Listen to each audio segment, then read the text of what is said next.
Bom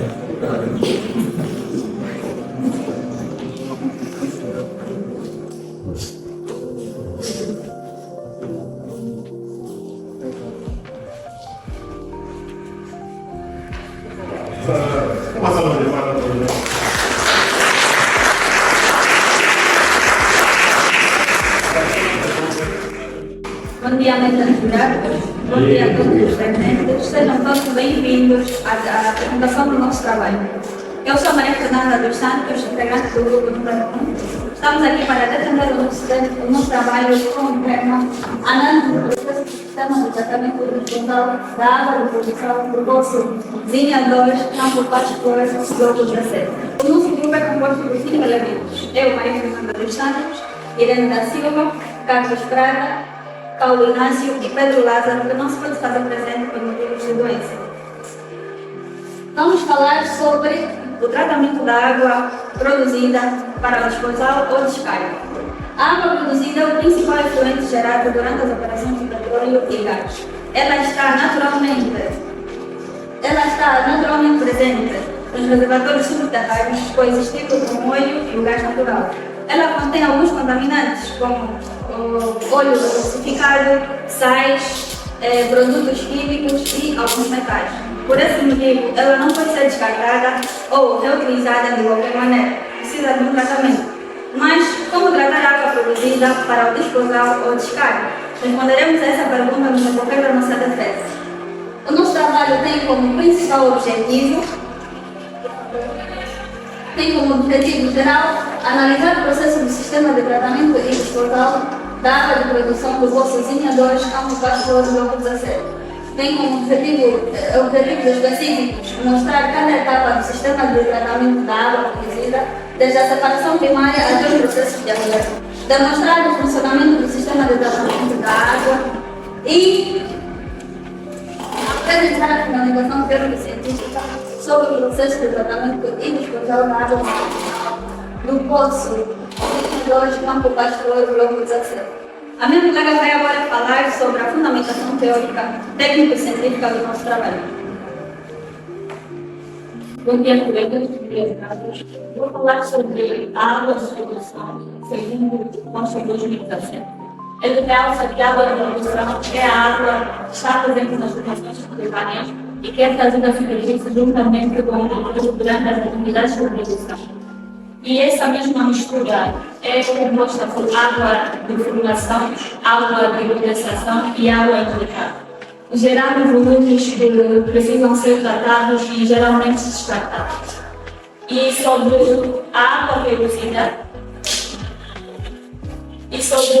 água produzida, é um subproduto de petróleo com gás natural, com compostos complexos naturais, e eles apresentam 3 destinos, que é o descarte no mar, a rejeição e o reaproveitamento.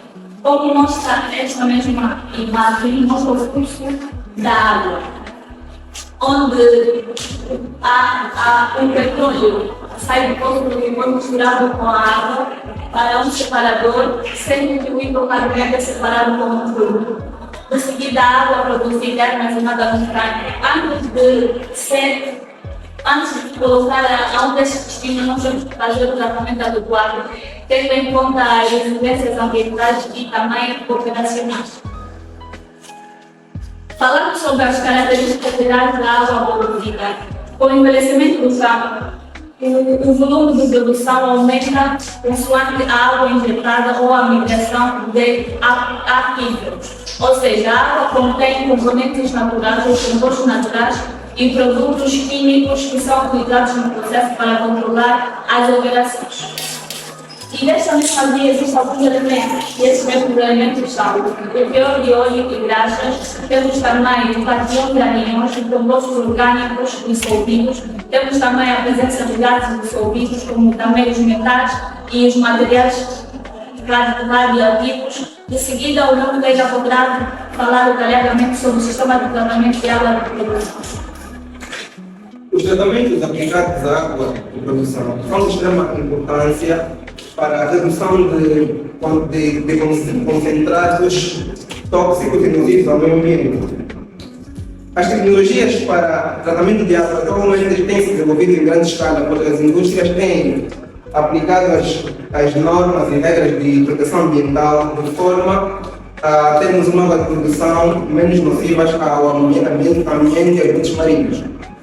Normalmente, os reservatórios são constituídos por óleo, água e gás. E quando começam as primeiras atividades de produção, nós basicamente agitamos o reservatório, provocando assim emulsões entre a água e o óleo. Emulsões basicamente são mistura de dois líquidos e são mistura de dois líquidos miscíveis um dentro do outro.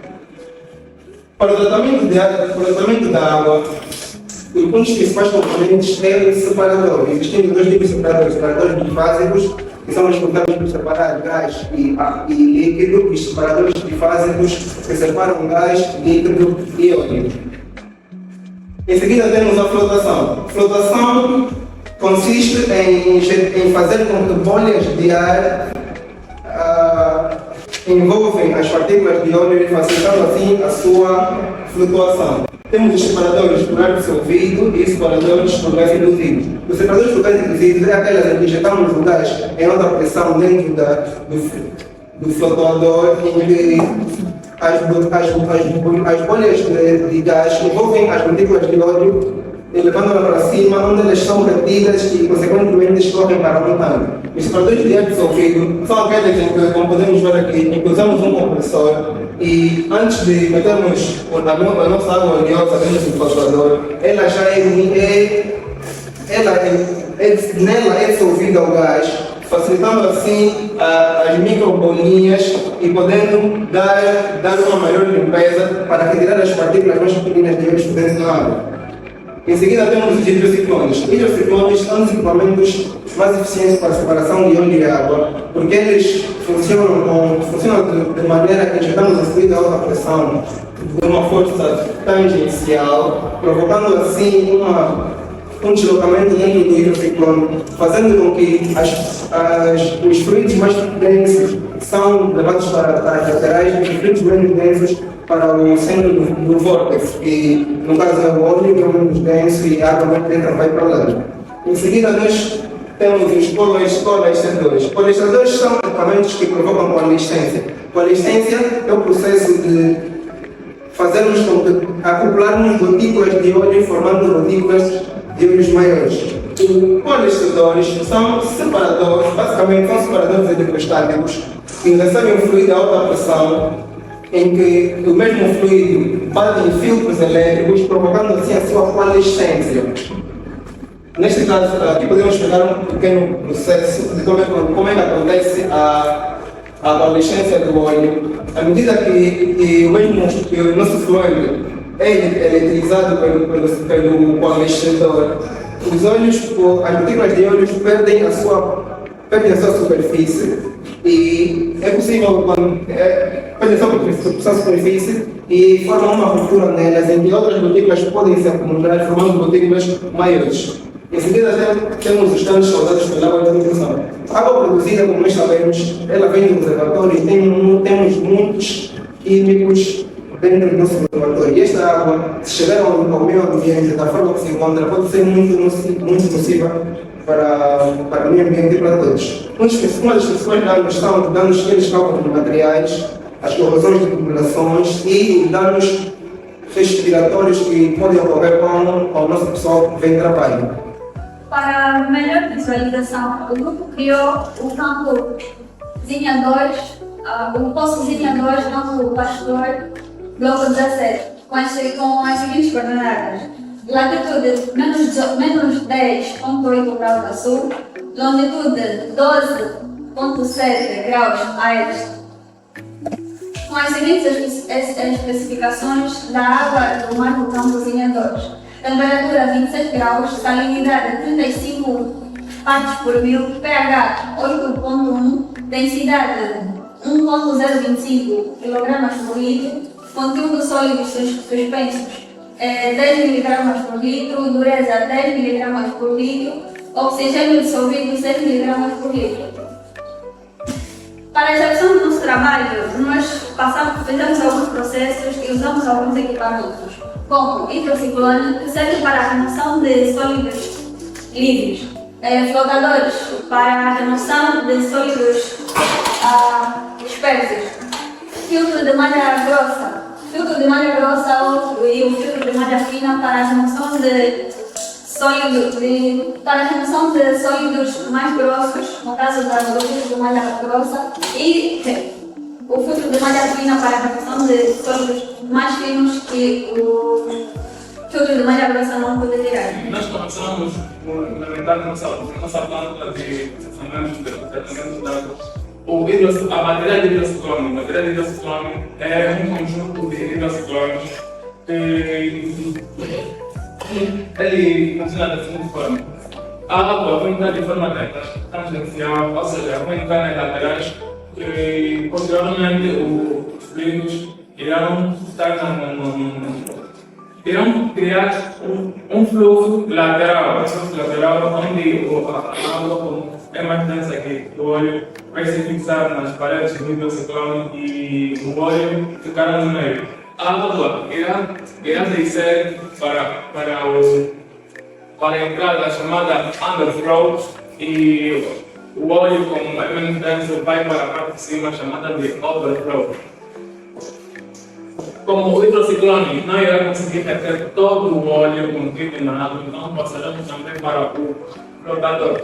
O flotador ele funciona da seguinte forma: é injetado ar dentro do flotador e injetado ar no flotador cria microbolhas. Essas microbolhas vão reter o óleo contido na água e também alguns sólidos leves. Essas mesmas bolhas vão ser arrastadas pelo fluxo de entrada, passando por plagas e posteriormente irão se afixar na parte superior por causa do aumento da força de empuxo e posteriormente irão ser retiradas de forma mecânica.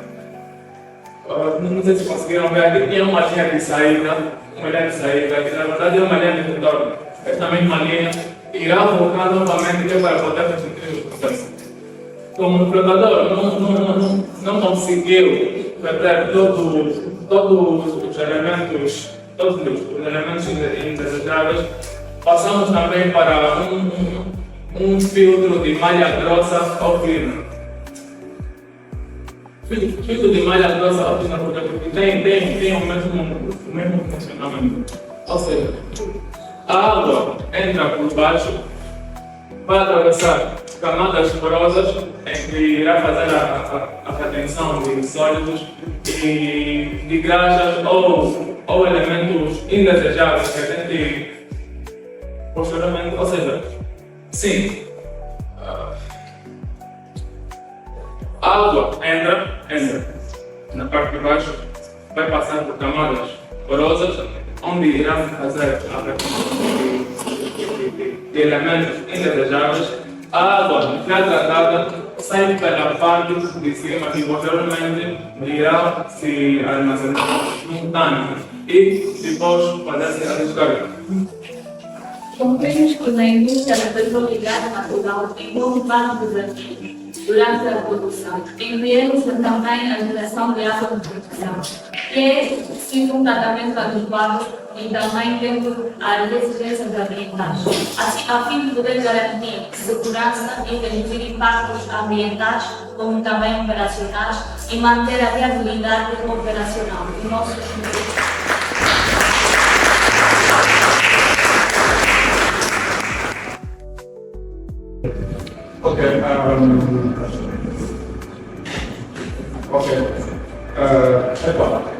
Eu avisei, já estamos avisando já 5 meses atrás, a defesa da batimento de grupo pessoal especialista. Isso não é novidade e vou reiterar aqui novamente aquilo que o primeiro eu disse. É necessário que a gente vai atrás do conhecimento. Porque é na universidade que a gente temos que errar, é na universidade que a gente tem que ter dúvidas, porque depois daqui é mesmo complicado ter dúvida. Uma dúvida pode condicionar o futuro. Então é necessário que na universidade, onde se tem essa pesquisa, temos a nossa biblioteca. Um estudante uma vez, na semana passada, ligou para mim, precisava de um livro de SAPSI. Não, professor, esse livro não existe em Angola, vai na biblioteca, no X vai encontrar o livro. E se for dar então um livro, isso mostra que existe muita informação, o governo que eu disse, tem muita informação, só que nós, a digitalização estamos limitando muito. Metemos no IA, não sei o que não apareceu, ficou assim, não existe. Então, a mensagem foi passada, o grupo está de trabalhando, não é fácil. Como eu sempre disse na sala de aula, que isso vai ser um exercício para a defesa final daquilo que eu pretendo. Então, muito obrigado pela nossa apresentação, muito obrigado pelo esse trabalho. Acho que vai ser uma sala